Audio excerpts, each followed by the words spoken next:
ito ay rated SPG. Striktong patnubay at gabay ng magulang ang kailangan. Maaaring may masiselang tema, lengguwahe, karahasan, sexual, horror o droga na hindi angkop sa... Nagsanib puwersa na nga ang mga sangre na anak ni Minea upang pabagsakin ang makapangyarihang si Gargan.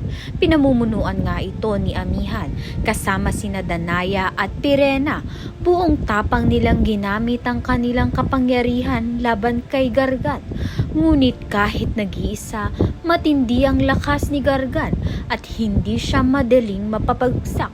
Lingid sa kanilang kaalaman, unti-unti nang nanghihina si Tera dahil nakukulong ang kanyang Eve-3 sa makapangyarihang brilyante ni Gargan.